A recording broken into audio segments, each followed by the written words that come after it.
Hi, I'm Hazel, and next up we have 2016 World Bodybuilding and Physique Sports Federation champion Sharul Mike Mahen with us today. How are you feeling? Yeah, fine, thank you. I'm great. Yeah, very good. I feel good. Yeah. For those of you who don't know, shame on you. Mike's one of Malaysia's leading bodybuilders. He's had many attempts, almost 6 attempts at the world gold. After 6 trying attempts and probably not feeling that he could, at the age of 43, he sits with us, proud to adorn a gold medal. Mike, how did you feel when you won the gold? Yeah, I feel great. I feel happy. I can't believe that I'm a world champion now. Yeah. When we were sitting downstairs, I asked you how you're feeling, and you were saying you still can't quite believe this at all. It's true. Yeah. I can't believe at the age of 43 I can win my world championship. Yeah, you are 43. But I don't look like 43. You don't look like you're 43. So what's your story, Mike? How did you grow into a gold? Where did you start? It's all start when I was young. Normally I'm a footballer. I used to play football when I was young. Then I had my knee injury, my ACL gone. Then I don't have some cash to do the surgery. Then I was like, just give up my bodybuilding and my football. Then I was starting to go to gym, build up some muscles to show off to some of the girls. So end of the day, it becomes from a hobby, where I took as a hobby and becomes as a career for me. So when I was first selected for the national team in 2009, that was my first world championship.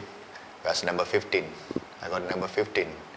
So I didn't give up. So I was just carrying on, and year by year I just improved my position. But for the past 6 years I was like second, third. And end of the day, this year I got my goal finally. Yeah. And you were saying that when you were growing up, it was pretty difficult because you lost your dad at the age of 10, and your mom had to bring up 4 kids, and you were quite rebellious as a kid. Yeah, I was so naughty. So my mom sent me to a welfare home for 2 years, where 2 years I was in vegetarian. That's not a bad thing, I'm vegetarian. Oh, okay. Especially for me, I'm young. I love to eat some chicken and everything. So I miss everything.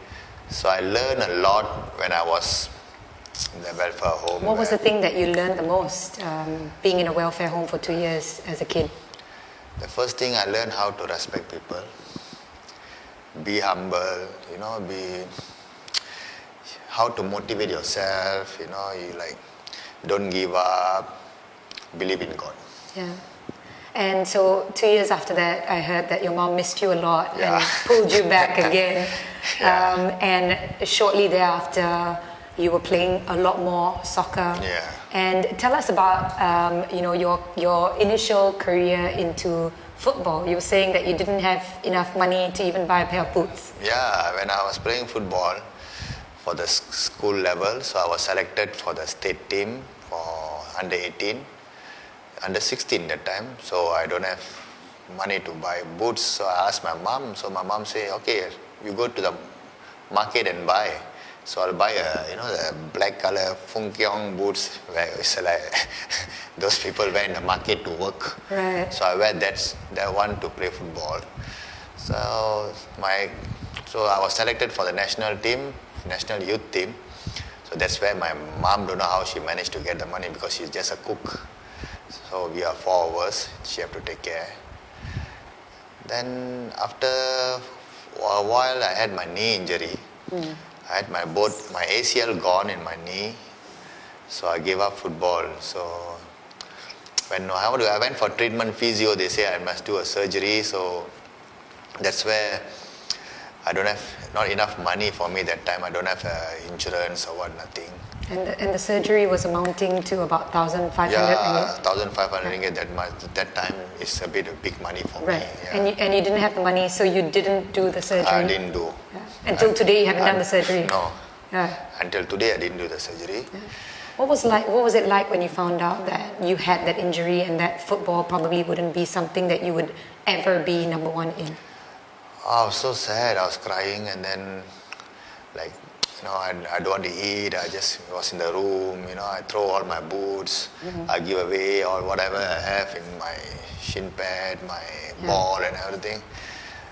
So Was that so also sad. the time that you started being quite the rebel? Yeah, then Partying. after that, friends will come say, hey, why are you sitting down in the house? Come, let's go for clubbing, enjoy yourself, be happy or what. Yeah. So mom got worried, and then I'll come back home 3 o'clock, 4 o'clock in the morning. She was worried. Then after a few years, like 2, 3 years, I said, hey, what is this? My life is going somewhere miserable. Yeah. So I used to go, and then some of my friends say, come, we go and work out to build some muscle, to see some young girls. That's always a good motivation, Yeah, right? so good motivation, yeah. So you start building muscle and then... Yeah, so I used to go to gym every day. It's like a hobby. So every evening we must go to gym.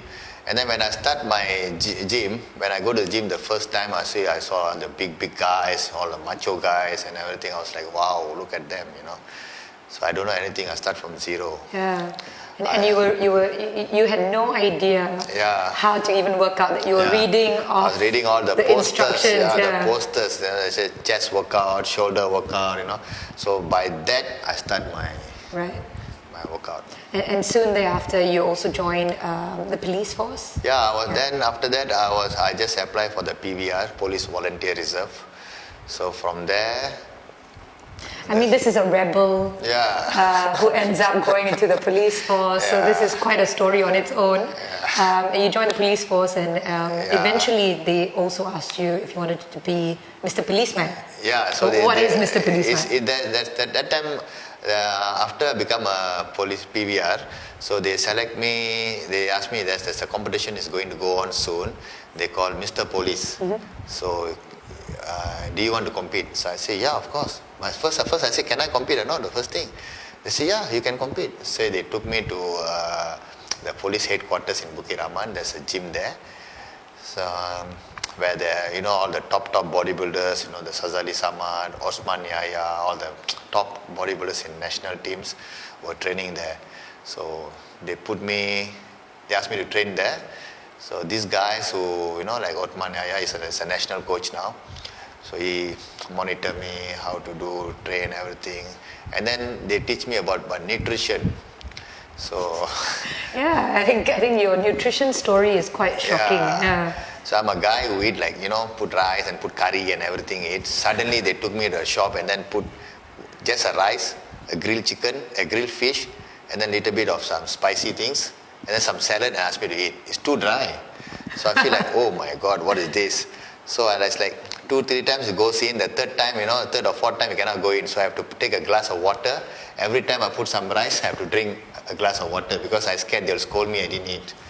So that's why I start slowly. Understanding a lot more about dieting. Dieting and everything. And then they teach me, every time you go to supermarket, whatever you buy, turn behind and read what's the ingredient. Right.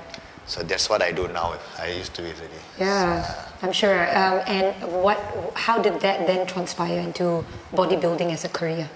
So, my first championship, I was prepared. So they teach me how to diet and everything.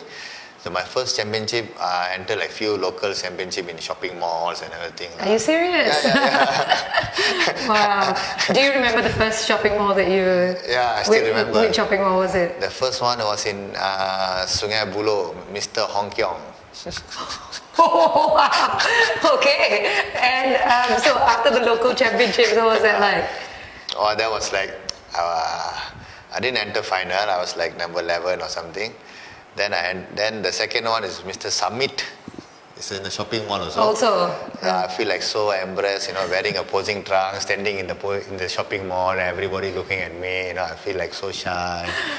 So that was a new talent. Right. I entered a new talent. I still didn't win. I was like number 11. So then from there, I learned my experience on the stage. I don't get shy.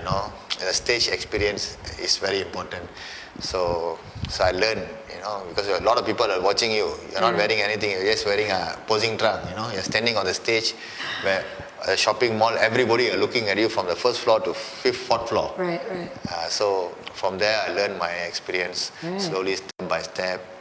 So my major one was 2001 when I win Mr. Kuala Lumpur. Wow. Yeah, that's the first one. Right. Then I was selected for the national championship. Right.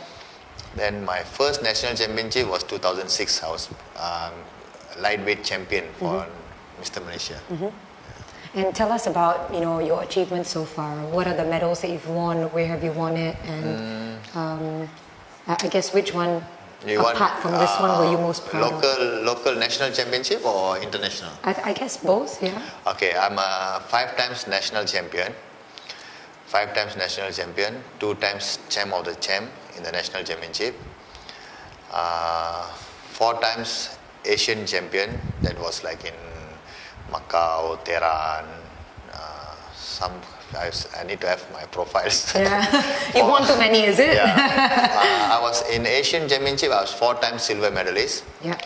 1 time bronze medalist, and 2 times Asian champion. And then World Championship, I was 3 times bronze medalist, 2 times silver medalist, Right. and this year was the gold. So what goes on? What goes on in I think there is a voice that typically people have that make them wake up even when they don't want to wake up, that keep them fighting especially when they don't want to fight, that keep them going when they don't have money. What is your voice? What is that reason that you are doing this? What is the main, biggest reason that you're doing this? It's a passion. It's a passion. For me, it's all is in your mind. It's like you believe in yourself. You know something, you can do it, and you will success. It's all like a mental focus. You think. I'm a guy who started from zero. So now I win my world championship. It's all in your mind. It's all focus. And this is coming from somebody who's got a body like that. Would you say it's the mind, or do you think it's the body that got you to the championship? It's the mind and the mental, because you have to sacrifice a lot from your nutrition, your food. Your lifestyle must change. You are a different. When you are a class, you're a world stage athlete, you must change everything. Especially your. I don't know how to say that, but it lifestyle. Lifestyle, Yeah. your training, your focus. Even in other sports, it's not easy. It's not easy. What was your biggest sacrifice? My biggest sacrifice, I don't eat, since half a year, I don't eat all the good food? All the good No food. nasi kandar? Nothing, no Nothing nasi at all? kandar, no my Big Mac, Yeah. my ice cream. Yeah. So I have to sacrifice everything. Who are you doing this for? Who are you doing this for? So I'm doing this for myself, and I want to be I like to raise my national flag in the world stage. Speaking of which, is the national flag raising you as well? Has Malaysia been supportive, or how supportive has Malaysia been to your success so far? So far, our bodybuilding is not an Olympic sport in our country. So Why not? because it's not Olympic. In our country, there's in Malaysia, there's they category A, B, and C. So they put bodybuilding in category C. Right. So when it's in category C, they're more focused to Olympic sports. Right. So there's not much recognition given to this sport. Yes. First and foremost. Yes. How else have you been supported in your journey? Let's talk about the business of bodybuilding. Let's also talk about the money involved. How much money does it take to be a bodybuilder? Where does most of your money go to? How much of sponsorship do you get in order to move in this platform? Okay, when you come into bodybuilding, most of the money goes to the supplements and the food, the raw food where you eat every day. you know. How much does that come up to? Yeah, easily cost per month like 2,500 to 3,000 ringgit. That's the cost of per month for the supplement and the food, Right. the raw food.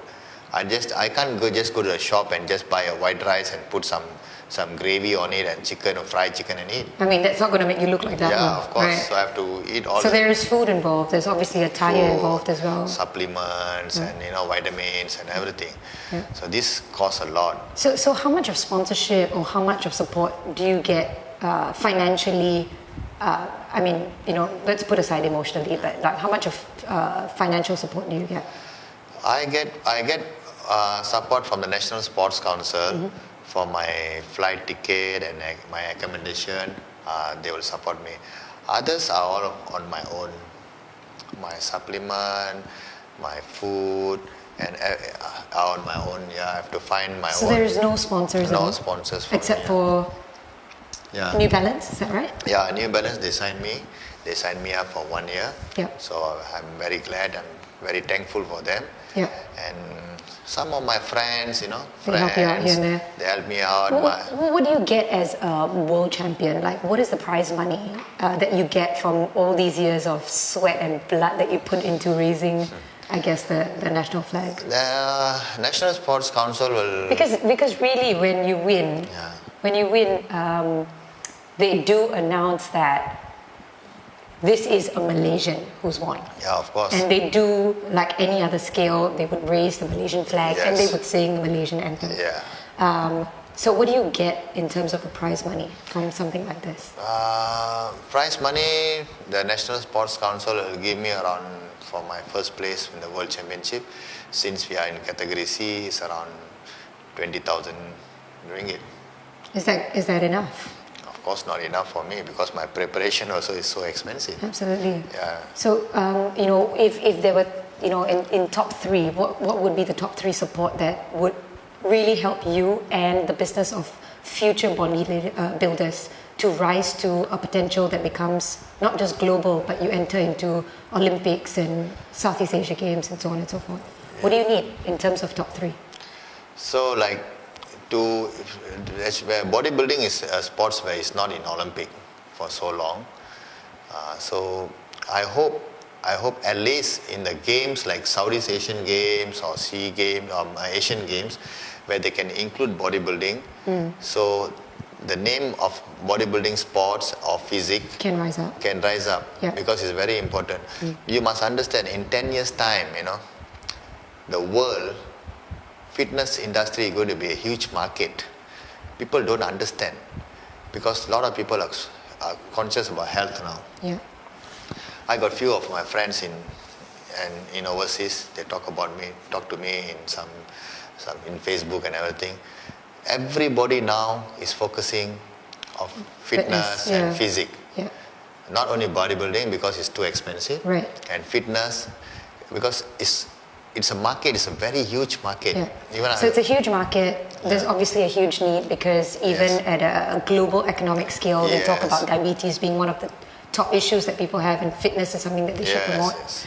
We're talking about how we can get sponsorship going forward, and hopefully those of you who are out there who can, give some support and some lending hand going forward, that would be great. So Mike, what is your final words to our friends out there who might be passionate about sport but may not have the courage to pursue it at a global level? My advice to you guys out there, just don't give up, I understand, sometimes you have some financial problems and everything.